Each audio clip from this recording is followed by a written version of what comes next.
ጤና ይስጥልኝ። በክርስትና እምነት ርዕሰ በዓላት የሚባለው ፋሲካ ነው። ለዚህ እውነታ ብዙ ምክንያቶች ያሉ ቢሆንም እንደ ሰው በመድኃኔ ዓለም ትንሣኤ ሞት ከዘላለማዊ ሞት ነፃ የወጣንበት መሆኑ ዋነኛው ነው። በትግል ላይ እንዳለ ፋኖ ሆነን ስንመለከተው ደግሞ ምንም ትርፍ ሳይጠብቁ ዝቅ ብሎ ህዝብ ማገልገል ከፈጣሪ ራሱ የቀሰምነው ተግባራዊ ምሳሌ መሆኑን እንማርበታለን። ከዘላለማዊ ሞት ነፃ የወጣ ነው በራሱ በፈጣሪ ከባድ የስቃይ ዋጋ ተከፍሎበት ነው። አሁን እንደ አማራም እንደ ኢትዮጵያም ተጋፍጠነው ከምንገኘው ከባድ ታሪካዊ ፈተና ነፃ የምንወጣውም ከባድ የስቃይና የመስዋዕትነት ዋጋ ተከፍሎበት ነው። ፈተናው የውስጥም የውጭም ነው።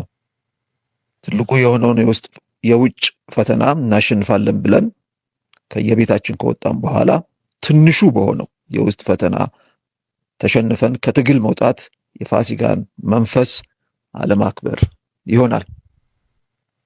የኢየሱስ ክርስቶስ ጽናትና መስዋዕትነት ለእያንዳንዱ ሐቀኛ ፋኖ የነፍሱ ማህተም መሆን ይገባዋል። ጽናታችንና መስዋዕትነታችን በምድርም በሰማይም የምንከበርበት ጽዋችን ነው። ይህን ጽዋቸውን እስከ መጨረሻው ጠብታ ለመጎንጨት ፈጣሪ የረዳቸውና ያደላቸው በእጅጉ የተባረኩ ናቸው። መላው የክርስትና እምነት ተከታዮች እንኳን ለጌታችን መድኃኔዓለም ኢየሱስ ክርስቶስ የትንሣኤ በዓል በሰላም አደረሳችሁ።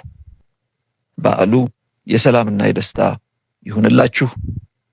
ክብር በትግል ላይ ላሉ ፋኖች በሙሉ፣ ክብር ለሰማዕታት፣ ክብር ለአማራ ሕዝብ፣ ክብር ለኢትዮጵያ ሕዝብ፣ ዘላለማዊ ክብር ለእግዚአብሔር። ፋኖ እስክንድር ነጋ ከትግል ሜዳ